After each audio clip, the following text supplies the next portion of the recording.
First Troop Summer Camp in 1959 was held at Craigasheena, Glenesk, near Edzell.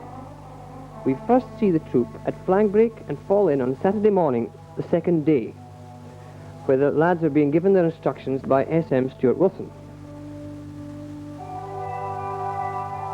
Setting up camp. In the following scenes, we see the boys setting up their individual patrol sites and preparing for the 2 weeks to come.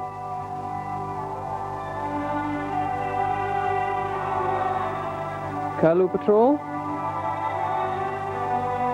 David and Colin setting up the tennicoit nets. And Stuart tidying up.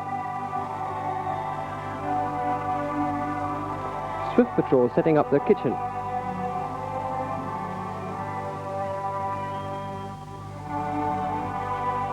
When all the patrol sites are in order, the troop gives a hand to put up the marquee, which is our refuge in bad weather.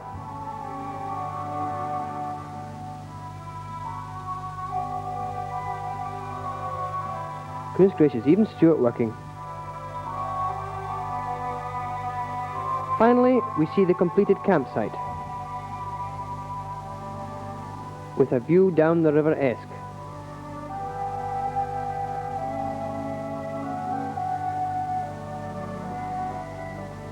Introduction to the campers. Swift Patrol with Alistair Smith as PL.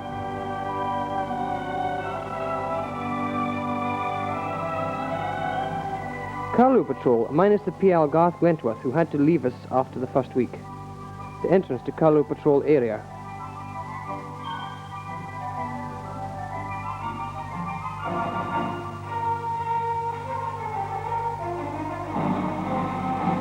Stag Patrol under David Clark.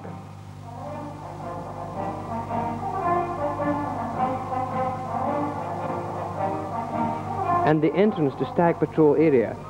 Ricky and Roddy are making a sign in a bit of sand, which reads Stags.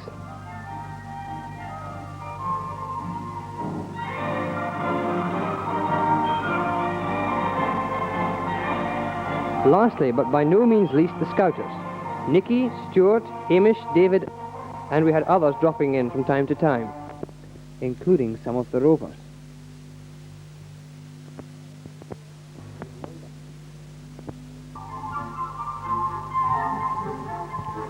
A day at camp. A view of the campsite before the valley.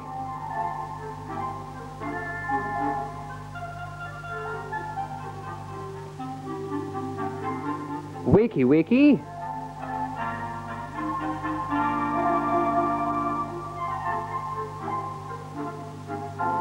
Stag Patrol preparing the kit for inspection. The remainder of the patrol were helping David, the PL, to make breakfast.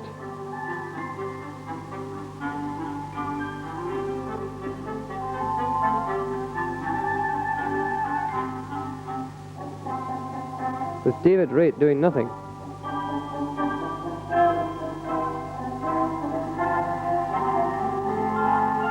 Stags at breakfast, which was around 8:15 a.m.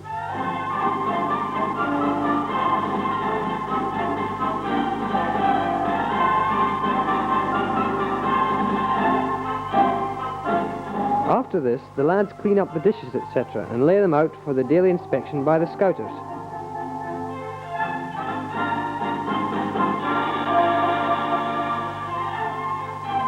Just to prove that Scouters do wash, here's Nicky just been caught coming up from the river.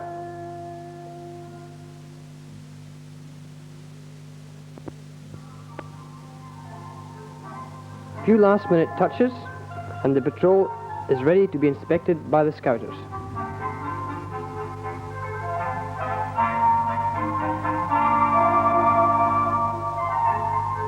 We try to make this as near 10 o'clock as possible. After the inspection of the troop and flag break, we usually have an inter-patrol game. Here you see the boys playing stool ball. This is the grandstand.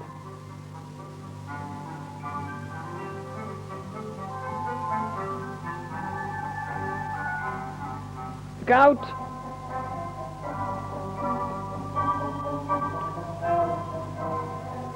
While lunch is being prepared, some of the boys play tennicoits. Here we see our two experts. The rest of the boys like to laze around. Hey, Mr. Reid?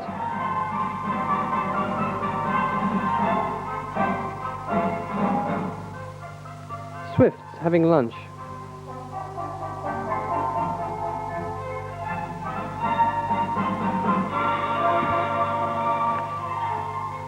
After lunch, canteen was opened. This was run by the Scouters. The Scouts could buy bottles of lemonade, bars of chocolate, sweets, etc.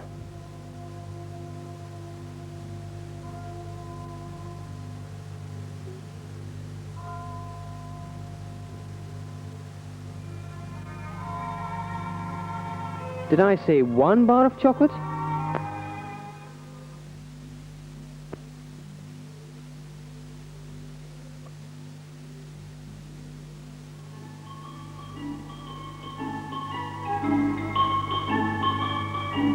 Canteen over, and it's time for a swim. We had an assortment of marine craft at our disposal. Here we see the boat being launched on her maiden voyage.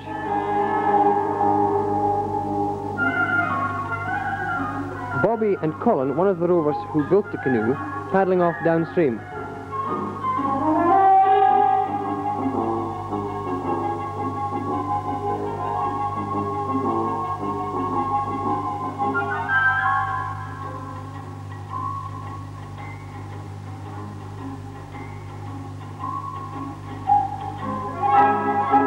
The rest of the afternoon was usually spent on chores round the campsite or scout work.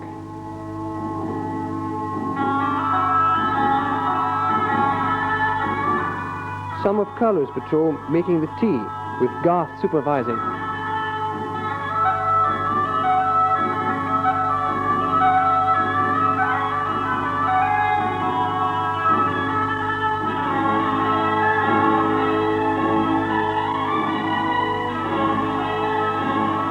I might point out that Randall is making a special effort here to impress the cameraman.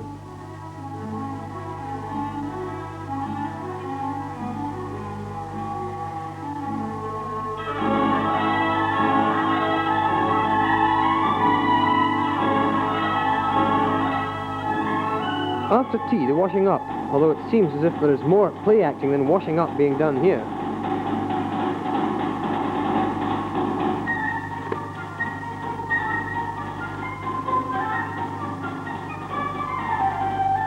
At this point in the day, we sent some lads off on 24-hour hikes. Here we see Rick and Hugh going off. They had to be back at tea time the following day.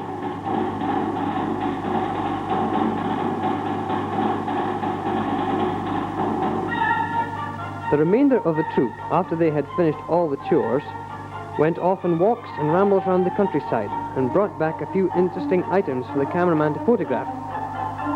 A grass snake,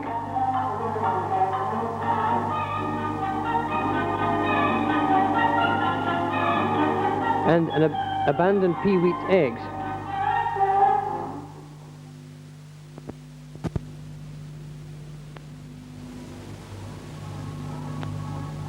Camp sports. Here we see the lads of Swifts building their super lightweight chariot. David Clark in the marathon.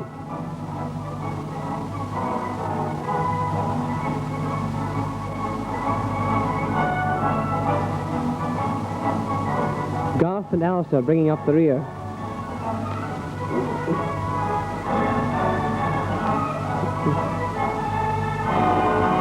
Here we come to the big activity of the day, the chariot race. Each patrol entered a chariot and a charioteer.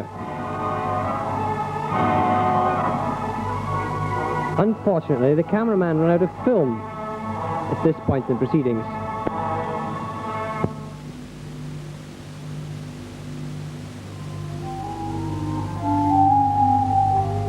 Parents' Day. The weather on Parents' Day was dull and unpleasant, but as the afternoon wore on, the skies brightened and everyone appeared to enjoy themselves.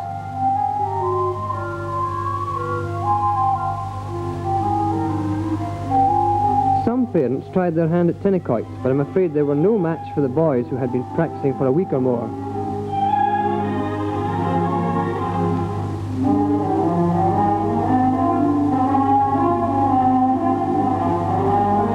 Alas, all good things must come to an end, and it wasn't long before the parents had to go.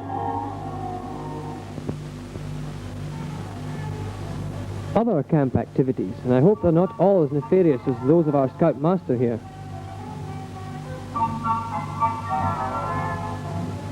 This is the day some of the boys went bird watching.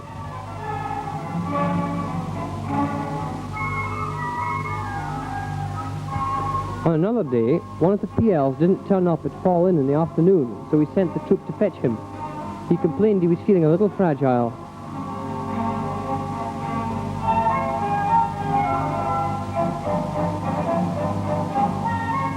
On this occasion, the troop was split into two parties, one going on foot down the Esk to Edzell, while the other went up by bike to Loch Lee.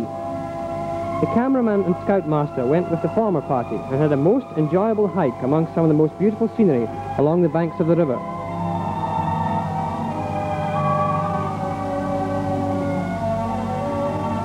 Here the boys are seen preparing lunch down beside the salmon pools.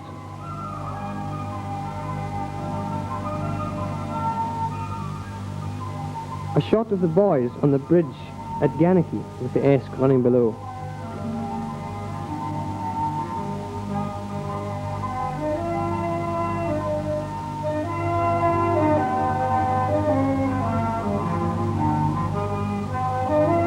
Edzell, not very inspiring I'm afraid, but the scoutmaster makes a great improvement in the scenery.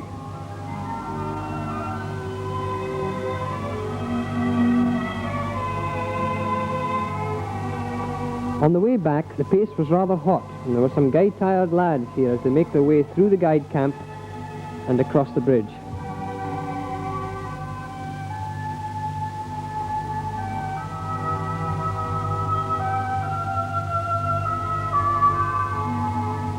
Entering our own campsite, the last few yards are seemingly interminable. However, we are not the only tired folk to return that evening. Ricky and Hugh are seen here returning from their hike. This gentleman turned up at camp without a haircut and had to be given a trim by the camp barber. Both wish to remain anonymous. One very cold day, we had a tug of war to warm us up. Instead of the usual arrangement, the troop was lined up with two teams parallel, and the rope was passed round a pulley tied to a tree. It proved a very successful steam raising game.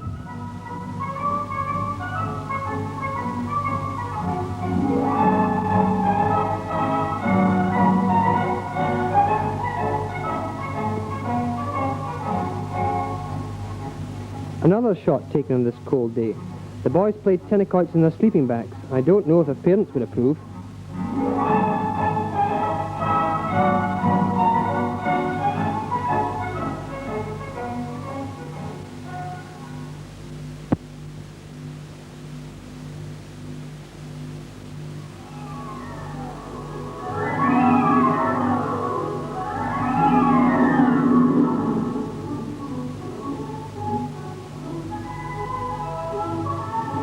You may well ask what is going on here. It seems that a certain scout, who shall be nameless, when ordered to collect sticks for his patrol fire, proceeded to pinch them from the neighbouring patrol. This could not be allowed to go on, so one day the wrath of the troop descended on this misguided scout, and it was decided that the only possible punishment would be a ducking in the river. But as you can see, this was easier said than done.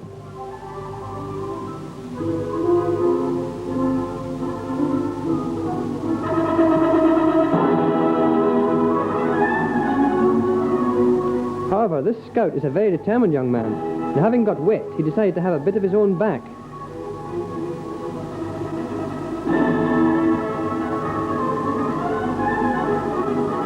Alas, he is no match for a troop of equally determined scouts, and he is soaked from every angle.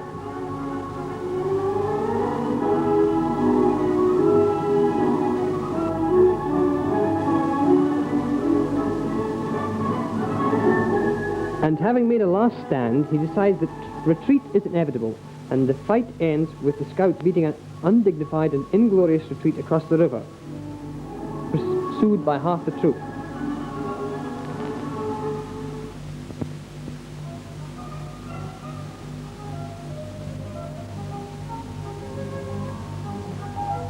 The campfire. These shots were taken at about 10 o'clock one evening. The troop campfire is being led by Stuart in a very colourful campfire blanket.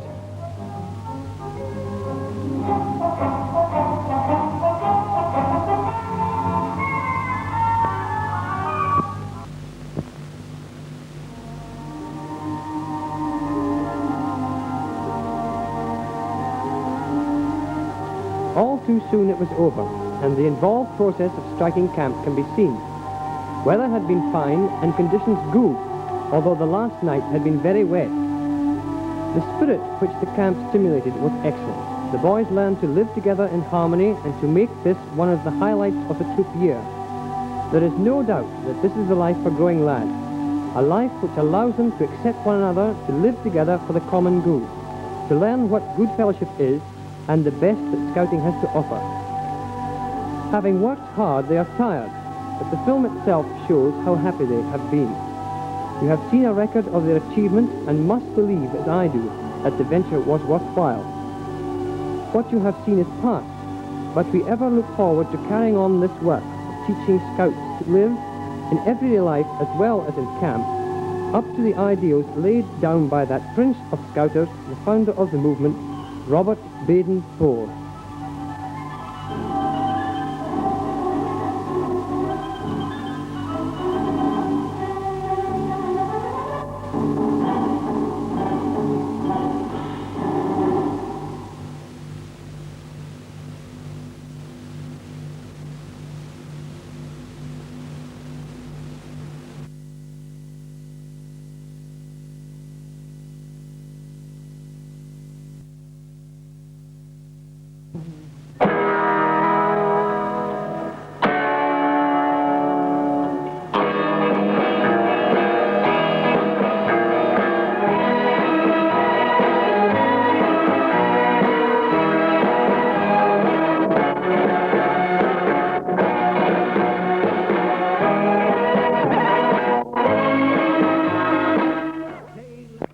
If you are taking a stroll in the woods around Tyrebagger Hill at Easter time, you may come across a scene like this.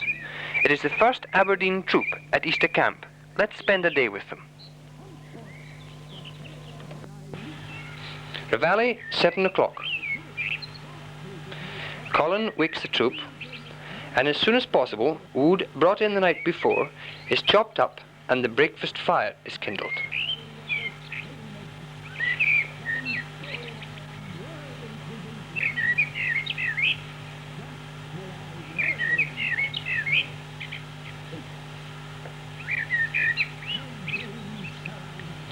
Breakfast is served at about 8:30.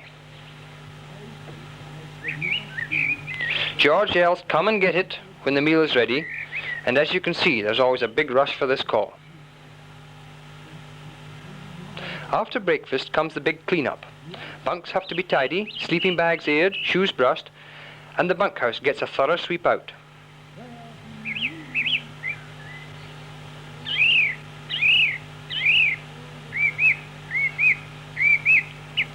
Down at the well, personal washing is done. Knees clean, teeth brushed, etc.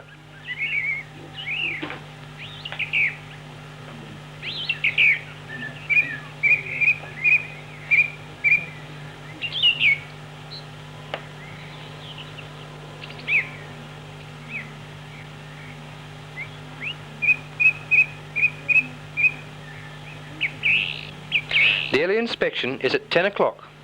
The patrols are lined up, and after fall-in and flag break, the scouters have a thorough look round, and woe betide anyone who was not clean and tidy.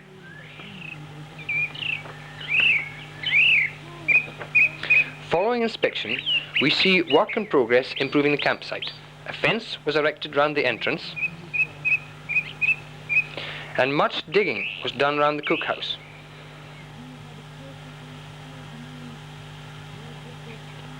After this, lunch is organised. Some of the troop have to go off and collect firewood, and the campsite is temporarily deserted.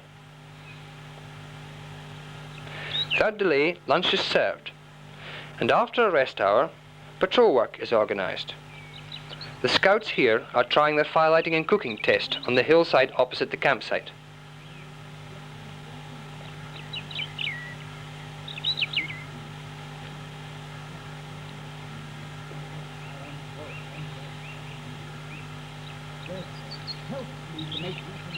Back at camp, there are some large boulders to be removed from the back of the huts to make room for a washing up area. The whole troop gave a hand with this using a block and tackle.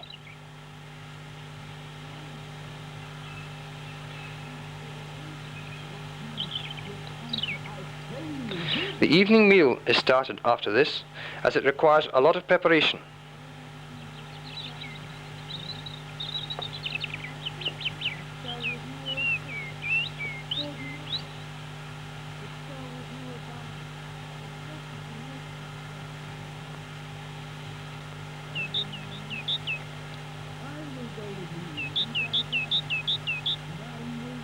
Immediately the meal has been consumed, the washing up is started.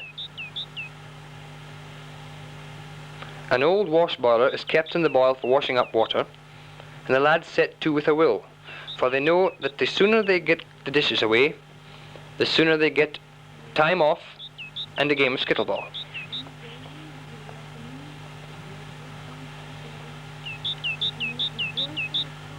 The last organised activity of the day is the skittleball match, where everybody joins in, with little or no attention being paid to the rules. This is the only way the Scouters Select could hope to win. Finally, fall in and flag down, bringing to a conclusion our day at Easter Camp.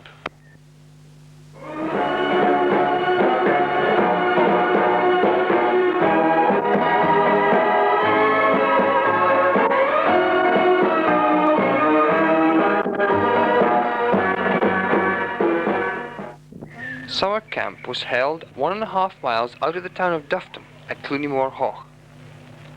This is the entrance to the camp.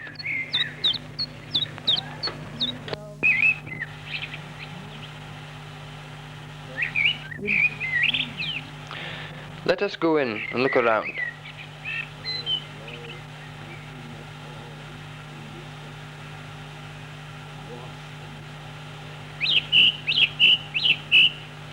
An early morning view of Ben Rinnes, and the first patrol we see is Swifts, under George Nichols' watchful eye. Let's take a closer look. Ah, breakfast being prepared. I can almost smell the bacon and eggs.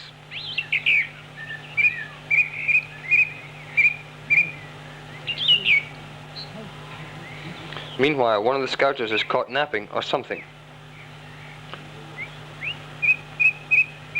Not a pretty sight, I'm afraid.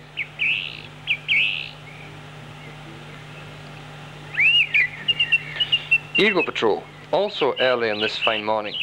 In fact, perhaps just a bit too early. There doesn't seem to be much activity at all. The PL, Mike Walkoff, is busily fanning the fire.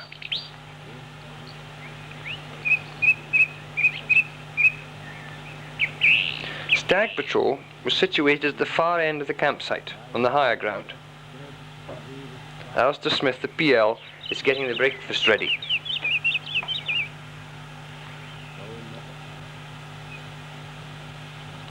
This is the patrol gateway and tent.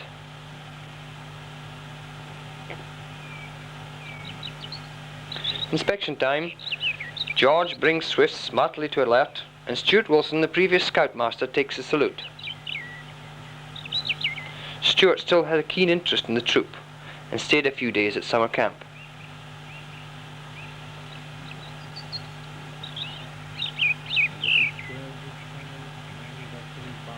Fox Patrol, led by Alistair MacLeod, is next to be inspected.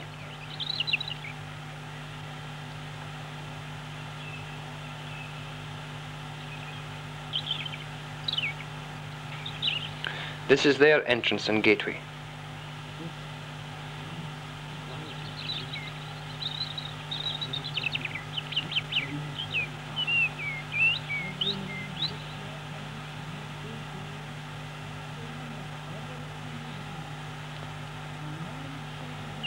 Next comes Eagle Patrol, a bit more industrious on this occasion.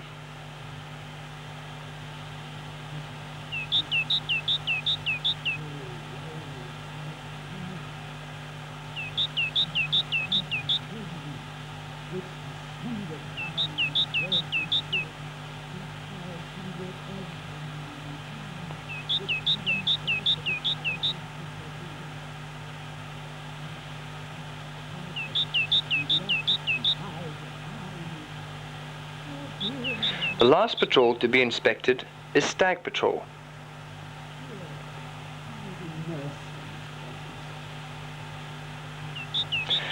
The scout just getting in at the right-hand side of the picture is Jeff Wood.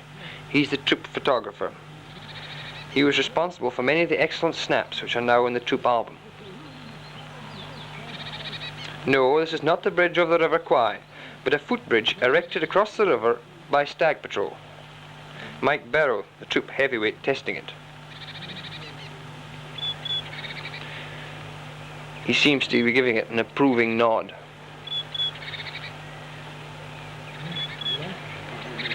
Alistair Smith himself trying it out when the bridge had been completed.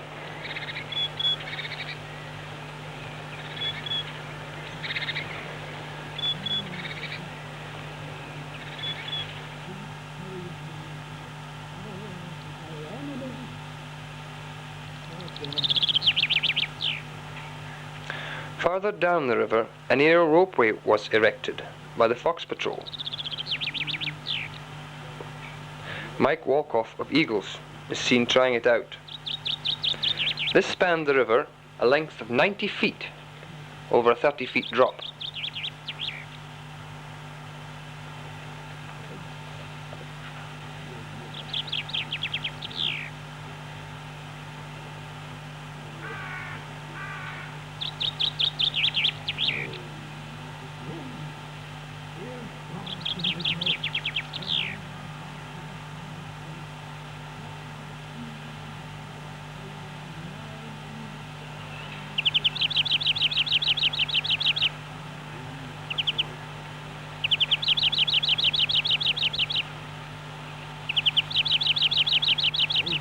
Look out!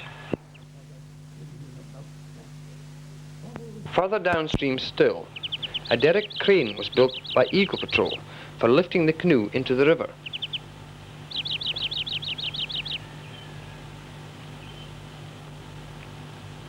This contraption made use of an old ringer and a few odd pulleys. It proved most successful.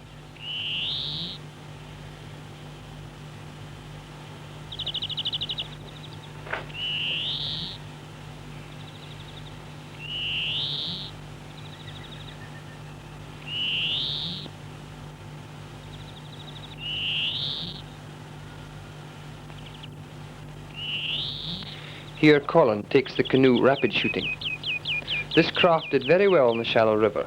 Since the bottom of the boat consisted of wooden boards, the sharp stones on the riverbed did very little damage to it.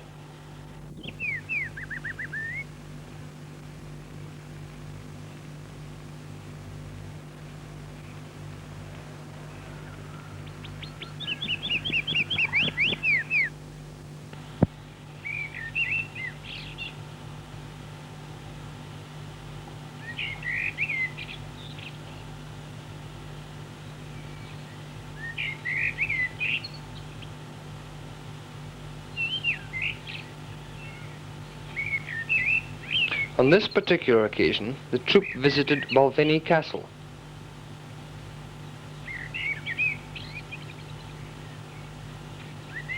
This is the front of the castle, with the main doorway.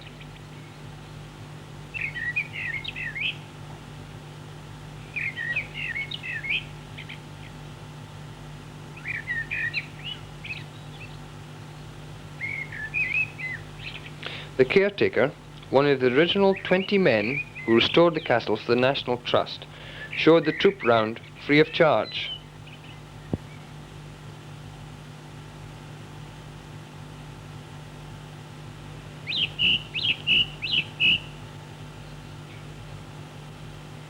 This is the keep.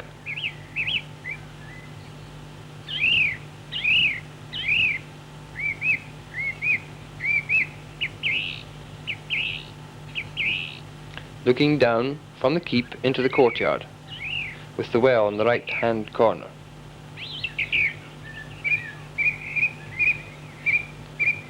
Looking out to the front of the castle,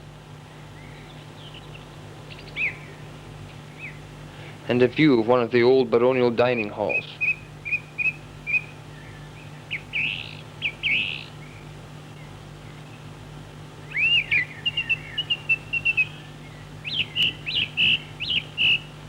Back at camp, the last day, and to end up, there was the Clooney Moor Haugh Highland Games. Here's the pillow fight on a greasy pole.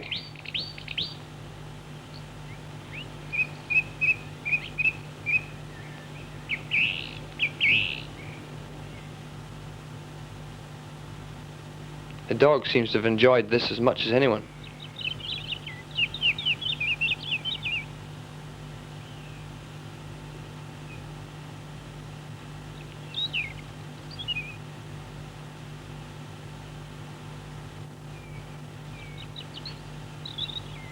The winner. And here the two losers battle it out.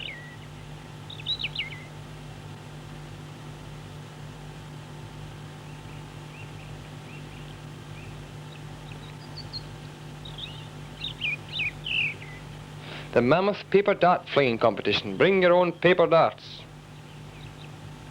There was an entry from every patrol.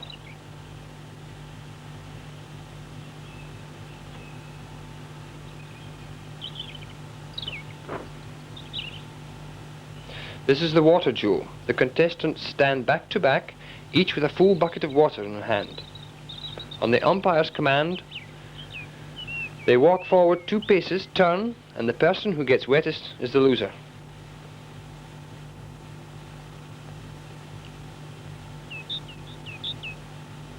This was occasionally carried on well down the campsite.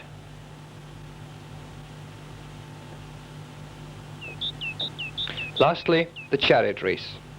Each patrol entering a team.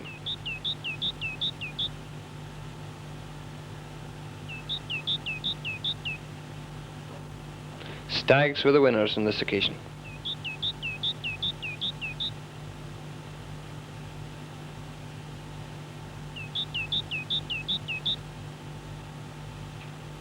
Finally, a look round the whole troop.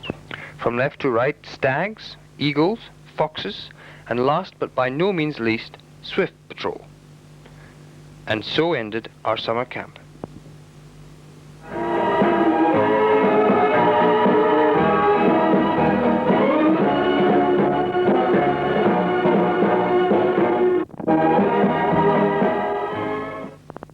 Back at Clinterty again for September weekend.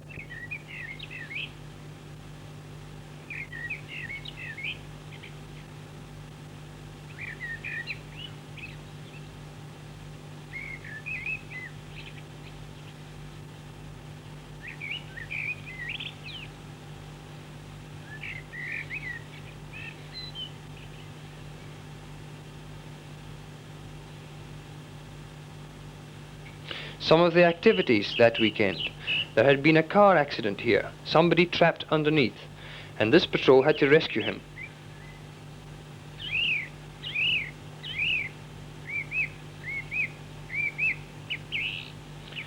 It turns out that he has head and leg injuries.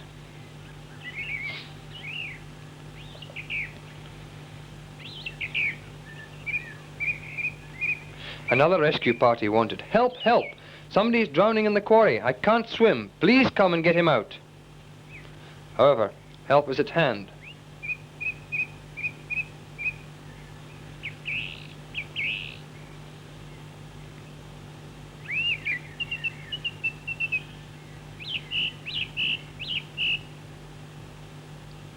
Douglas Stewart does a quick change act, and the unfortunate fellow is helped onto firm ground and out of the water. After first aid has been rendered, he is able to stand, but he still has to be helped up the quarry side.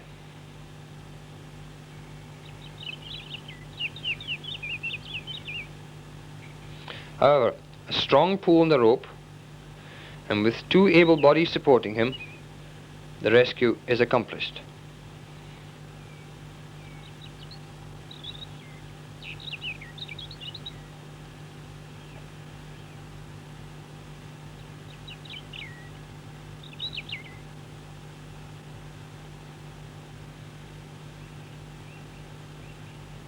Back at camp, the evening meal is being prepared. These were our campers at September weekend. As you can see, the leadership of the troop has passed into younger hands. Jeff Wood now leads Stag Patrol, John Heath Foxes, Alistair Lawrence Eagles, Randall MacDonald Carlos, and Rick Rennie leads Swifts.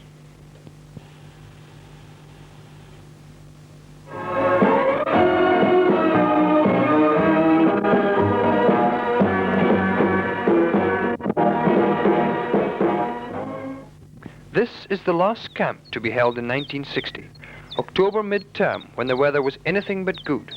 However, at this point, it is appropriate to reflect that whatever the weather, wherever the place, scouting continues to be an activity that every boy can enjoy. And as we have a last look round Clinton for this year, here are the Gangshoe boys to bring this film to its conclusion.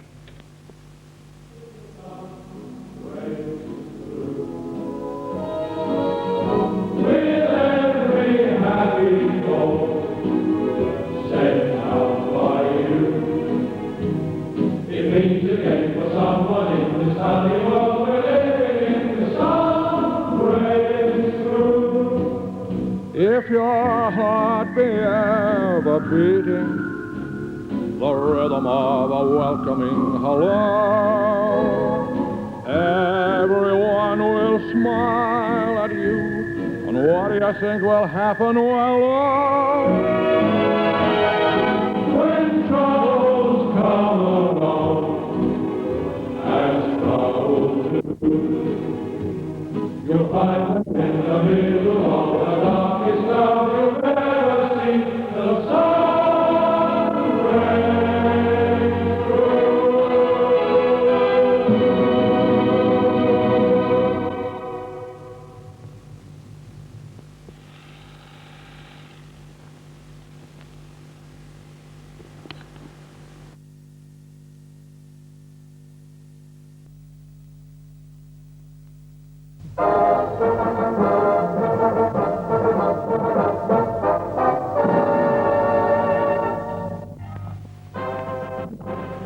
The camping season in 1961 opened as usual for the first troop with a visit to our permanent campsite at Clinton during the Easter holidays.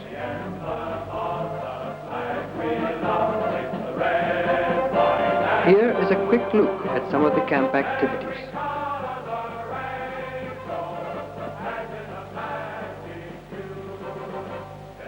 The daily inspection of the patrols. First, foxes.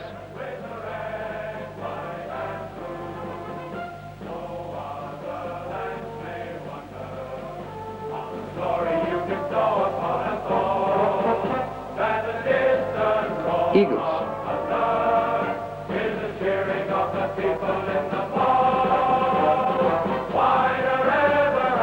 Curlews.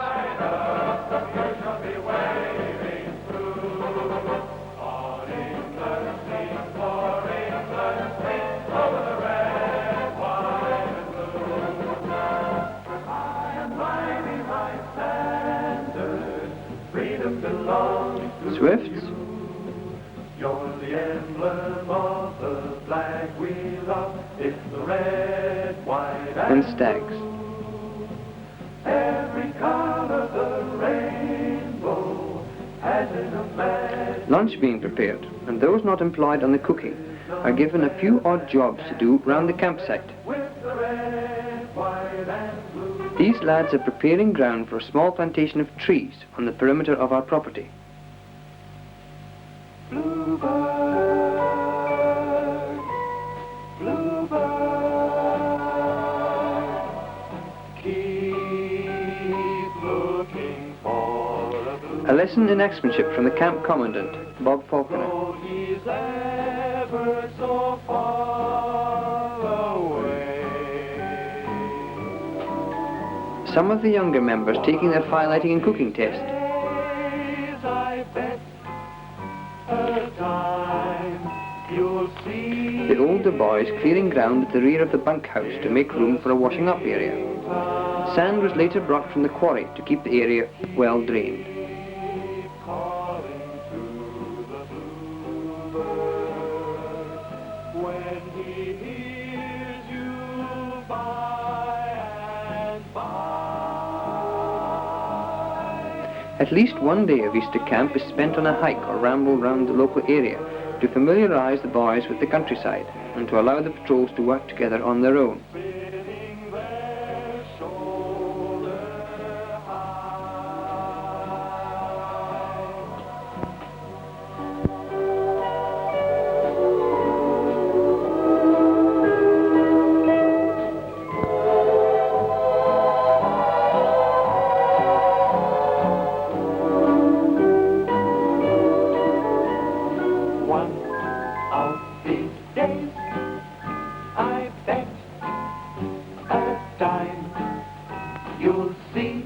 Pioneering was a very popular activity at this camp, especially as the completing of a project counted for quite high marks in the County Commissioner's Challenge. There are various schemes in progress here: a hoist, a ropeway, and a bridge. But due to a fault in the camera, there is only a very hazy impression of the completed bridge.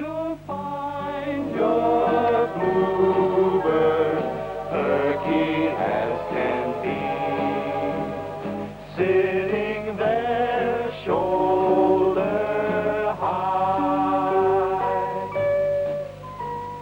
bluebird, bluebird,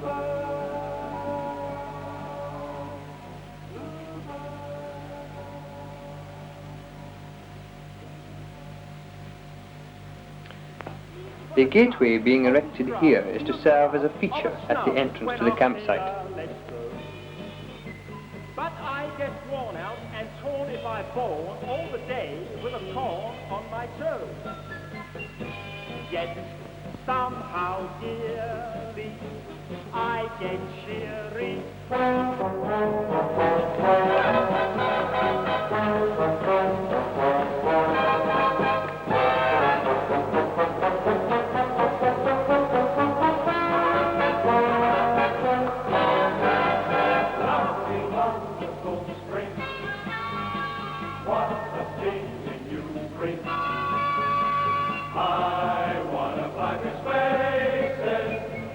Life at camp is not all work, and in a lighter vein, here are two knights in shining armour duelling to the death with buckets of water. Which brings to an end our look at Easter camp for 1961.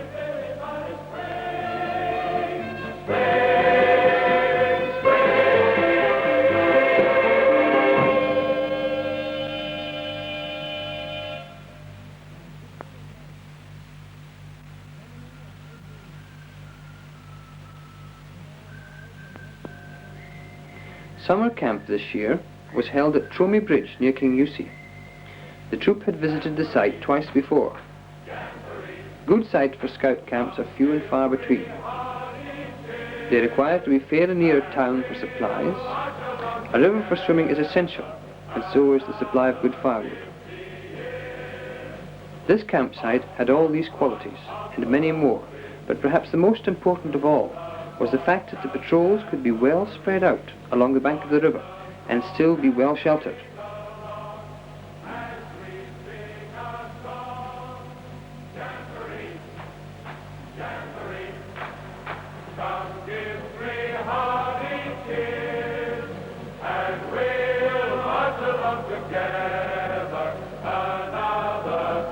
Let's have a look at the site with the troop in camp. At the top end, nearest the entrance, the Eagle Patrol is sighted. They are seen here at dinner, the big meal of the day.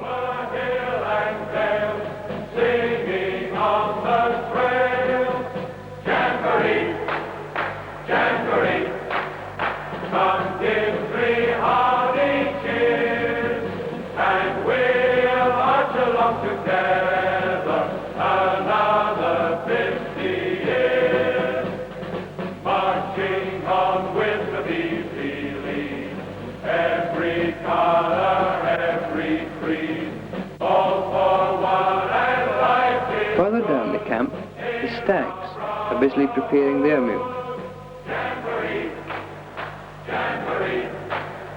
Come give 3 hearty cheers, and we'll march along together another 50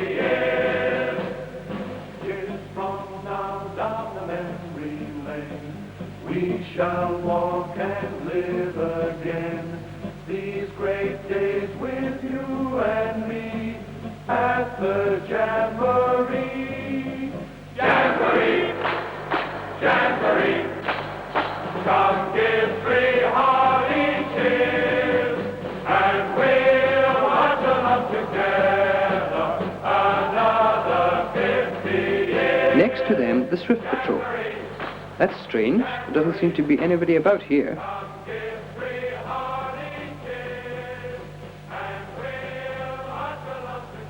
Ah, here they are, washing up by the water's edge.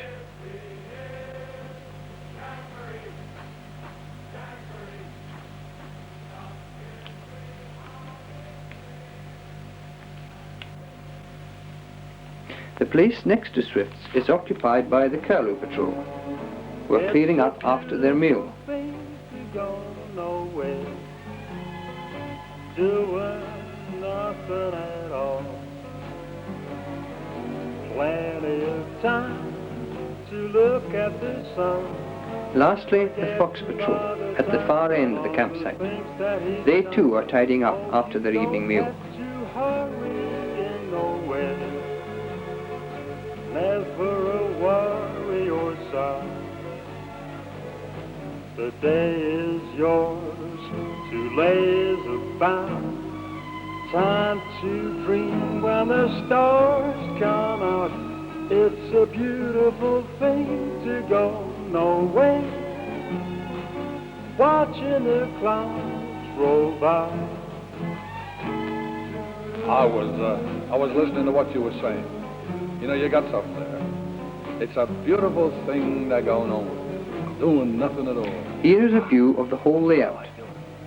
Plenty of time just to look up at that sun. Mind you, sometimes you look for it. What else did you say? Hey? Oh, you don't have to hurry in nowhere. Never a worry or The mountains in the background are the Monolais, where the patrol spent 1 or 2 interesting, if somewhat exhausting, days. Time to dream when the stars come out. It's a beautiful thing to go nowhere. A look at the whole troop at Fall Inn on a cold and very dull day.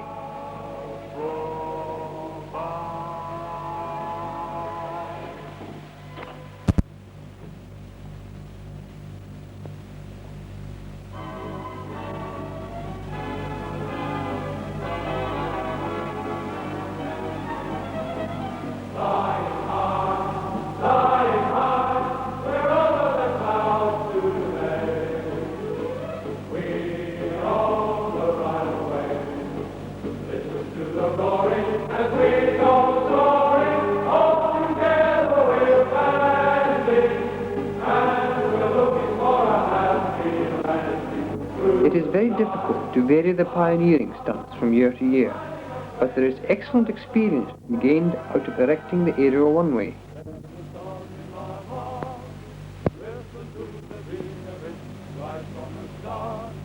You can't believe the thrill of it. I've got a rainbow shining on my way. There's a song in my heart, a chorus and the universe. The lads here are spinning rope for a bridge, but they were not able to complete it due to lack of equipment. A wonderful day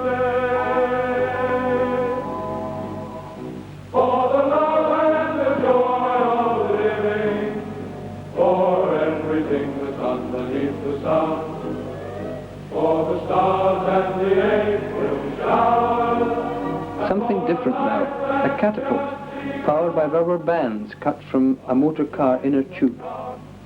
It happened like a miracle, woke with a start, and found that I was lyrical. Oh, let me sing that song in my heart. Each diamond smile falls out on the blue, and every time spread a little happiness. Ready, fire. With every happy soul, a raft constructed of spars of wood with inflated motor car tubes lashed to them.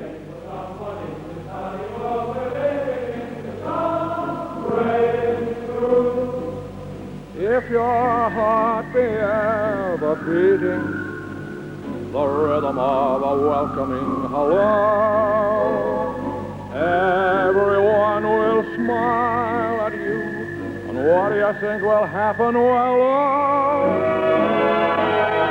when troubles come along, and troubles do, you'll find that in the middle of the darkest hour you've ever seen, the sun rays. Lastly, a ducking machine. But there were no sinners requiring to be ducked. This is for demonstration purposes only.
On the warmer days, the boys were allowed in for a swim under the watchful eye of a bathing picket.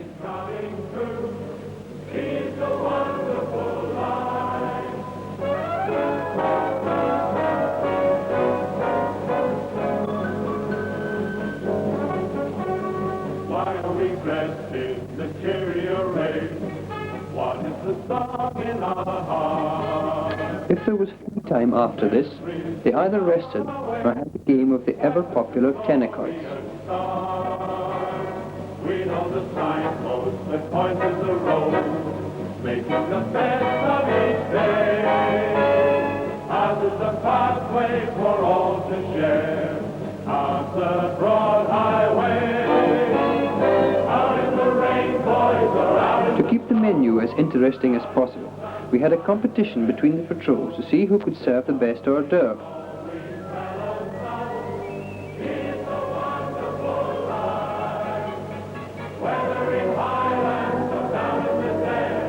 The Swift Patrol was one of the winners.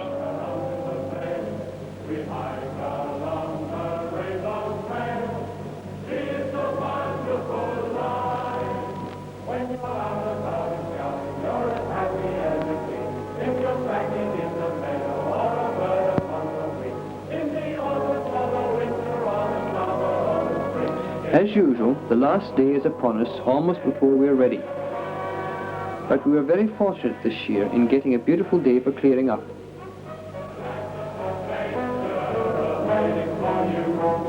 While the gear is being stacked at the gate, here is a last look round the site, just to prove that Scouts do in fact leave everything as they found it.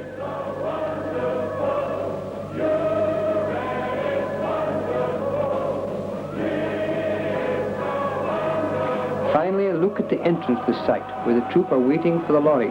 This proved to be a very long wait indeed.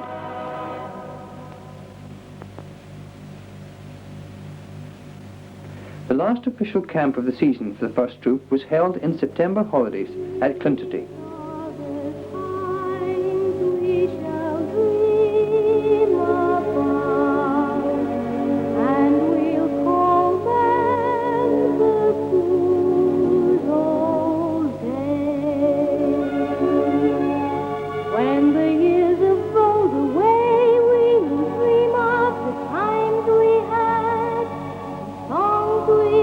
One of our exterior decorators.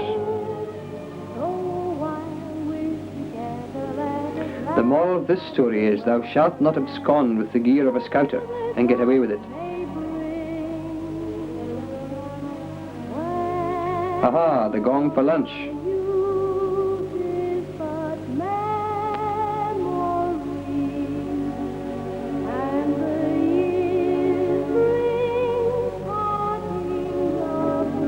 The boys are doing a spot of surveying here, making a map of the campsite.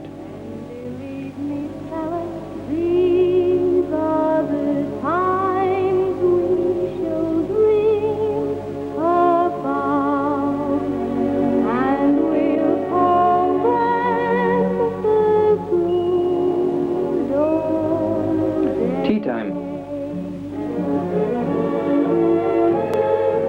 These are the times we shall dream about, and we'll call them. A competition was held to see who could build the best backwoodsman's hut. When the years are rolled away, we'll dream of the times we had, and songs we used to sing. So while we're together, let's Some were better than others. together and whatever the gods may bring.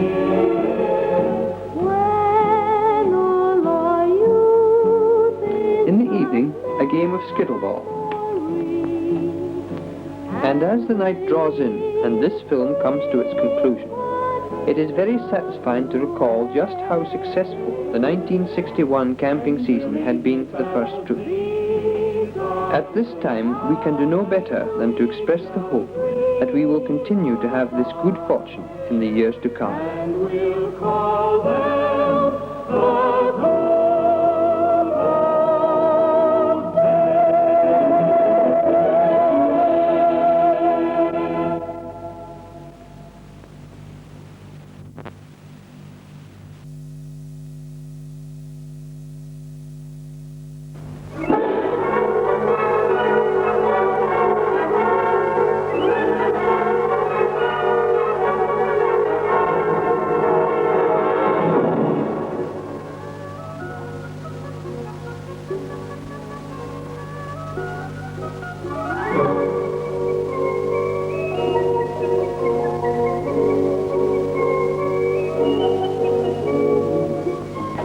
The time, April 1962.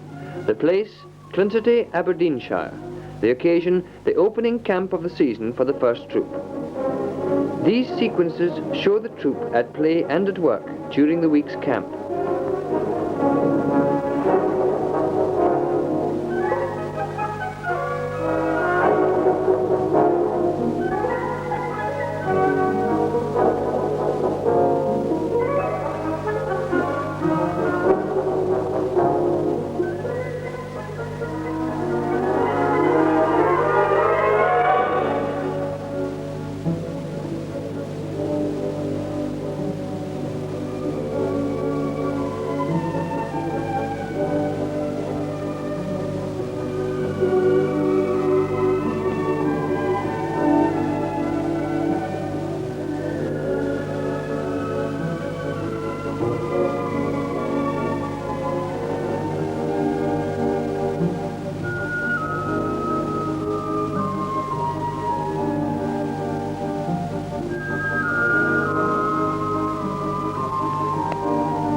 The patrols are Swift Patrol, leader Bob Taylor, Fox Patrol, leader Hugh Monroe, Stag Patrol, led by Harry Massey, Eagle Patrol, led by Harry Miller, Curlews, led by Doug Stewart, and also the Scouters. This graceful little creature was discovered in the woods by one of the boys.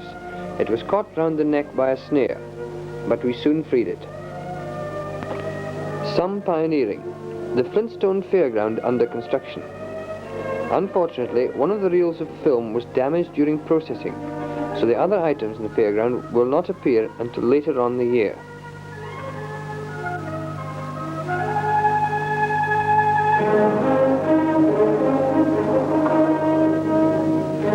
Due to this also, the following sequences bring a rather abrupt end to Easter Camp.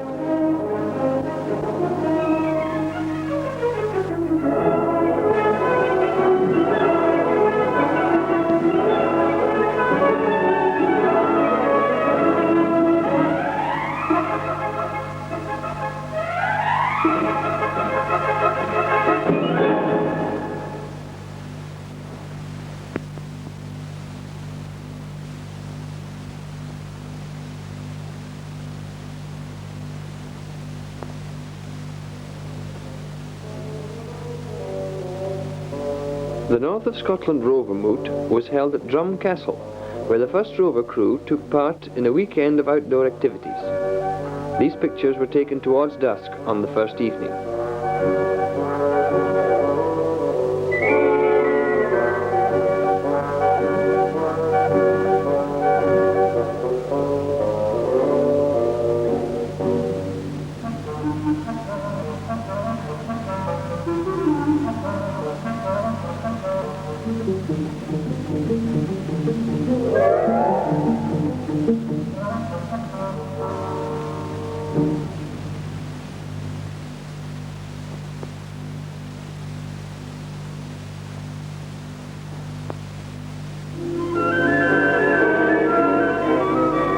During the early summer, an open afternoon was organised at Clinterty for the cub section, where parents were invited to look around the campsite. The weather was not too bad, although it was quite dull when these shots were taken.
Returning to the Scout section, the summer camp, held this year at Torbeg in Glencairn near Ballater. This was one of the magnificent days which flew past in that wonderful setting.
breakfast at the lower end of the campsite with swifts.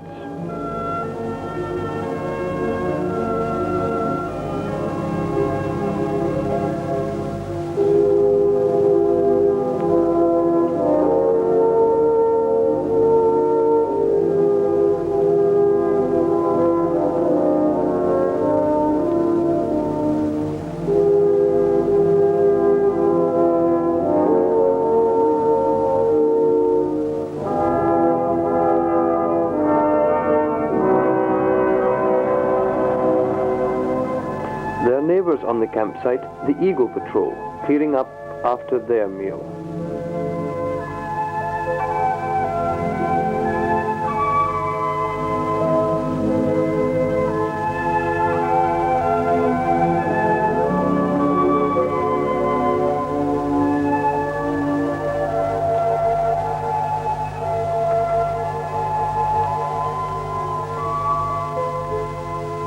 Further up, the stags at inspection.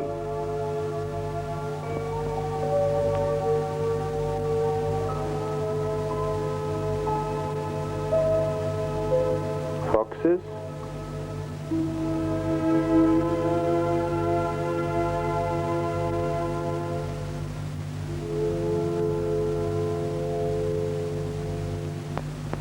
Curlews.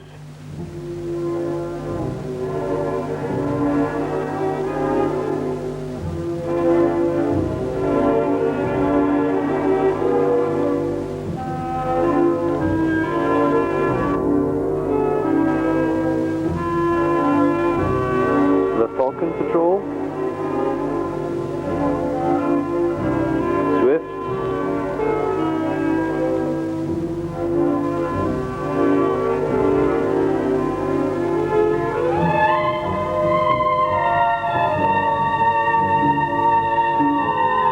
and back to Eagles.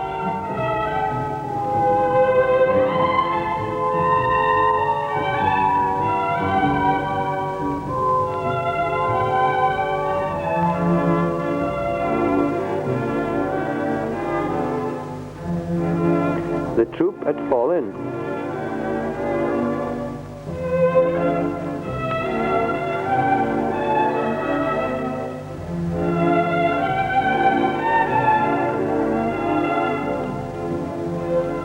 And the Scouters outside the camp headquarters.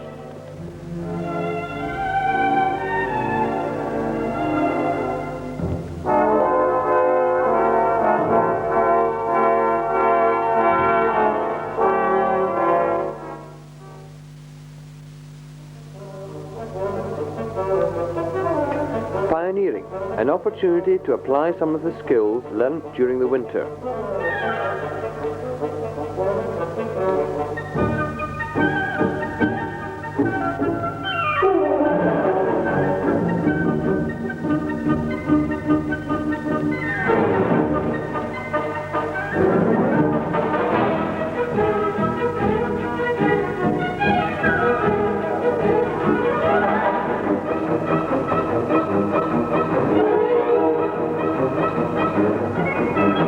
Lookout platforms with lift.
Lunchtime with the Stag Patrol.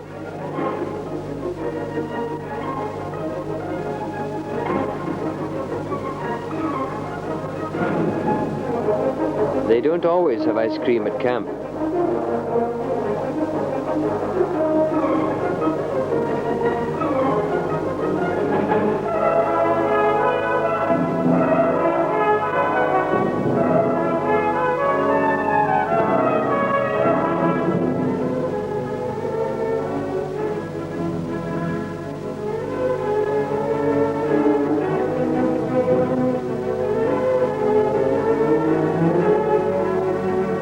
Spaghetti bolognese, served at Fox's, eaten with obvious relish.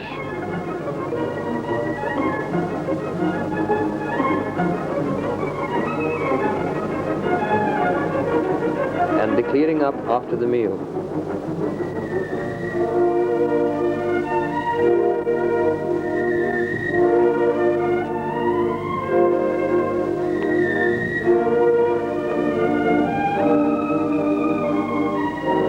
During the rest hour, canteen for the sale of sweets, potato crisps and lemonade.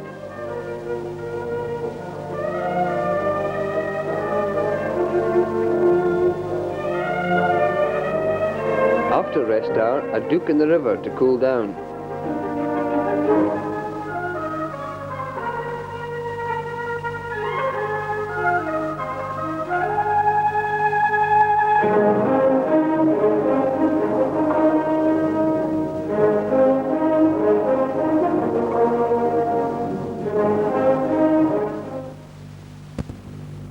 The rucksack race in the camp sport. The runners to the right of the picture are worth watching.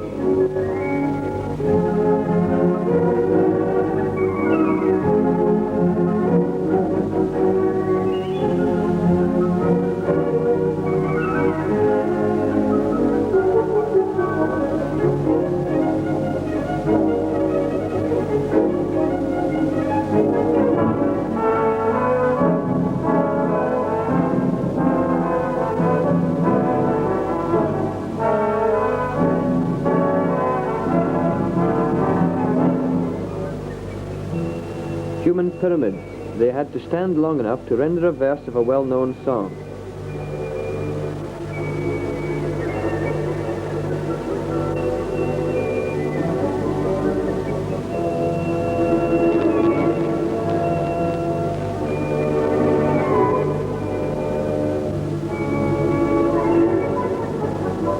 All in wrestling. The lads had to wrestle the rubber band down over their chins without the use of their hands. The river race.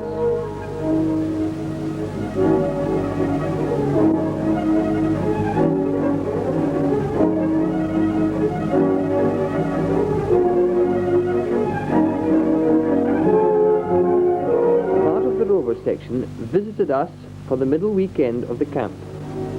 Here they demonstrate their prowess with the boat.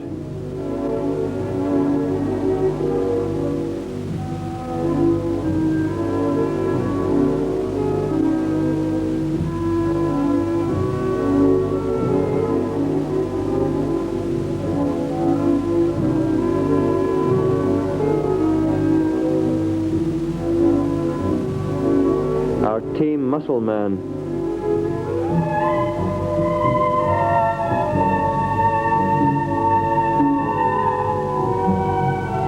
Tea, or dinner rather, at the Carlow's campsite.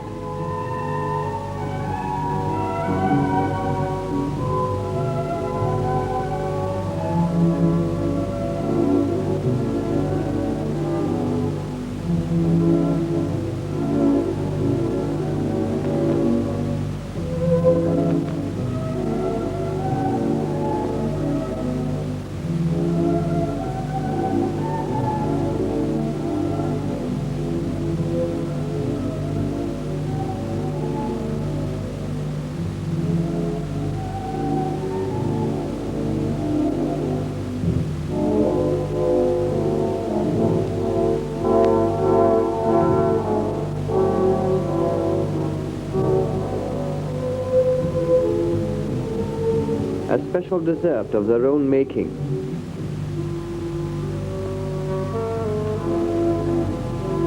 John Heath in his ain midden heap.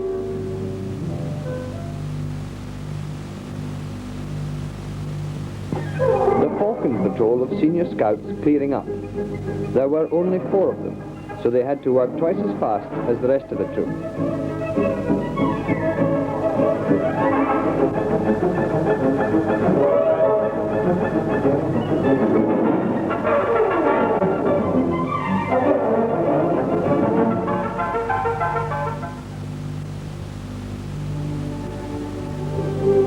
In the evening, a game of tennis-quoit.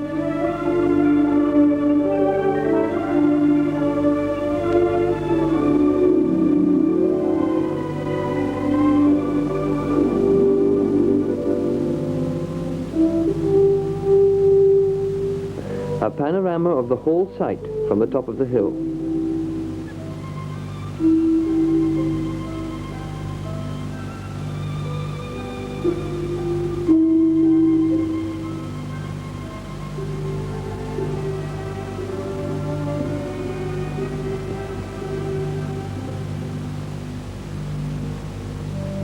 The troop fall in for the evening game. Stool ball on this occasion.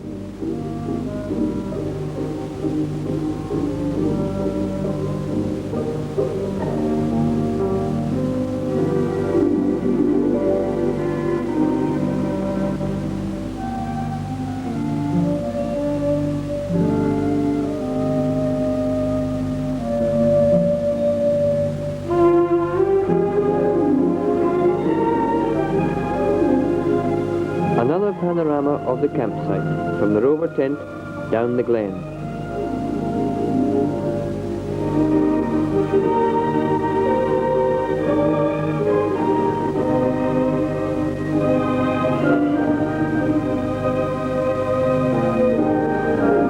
At the close of the day, the campfire, with the wood smoke drifting lazily upwards into the night air.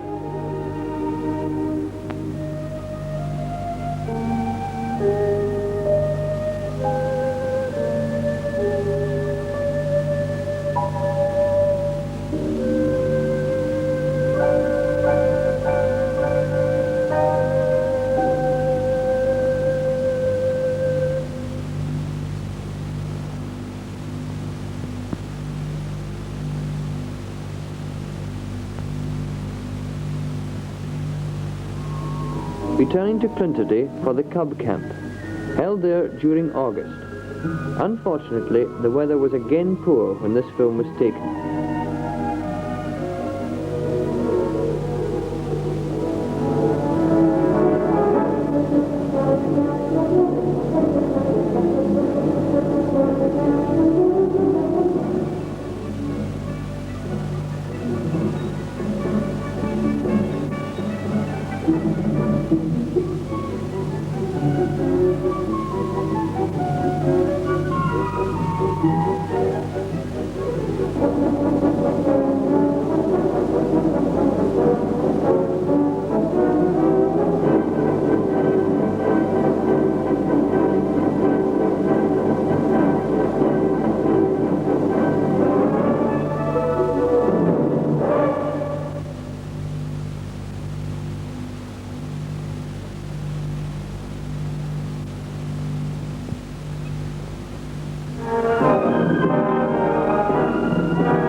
Still at Clinterday, the last outing of the year, when the Scouts spent the September holiday there.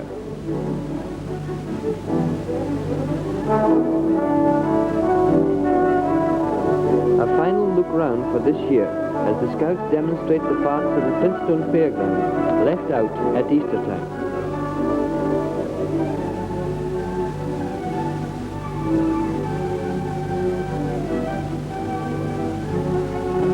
This has been a record of the outdoor program of the first group during 1962. It is a memory of a year of scouting. May there be many more of them.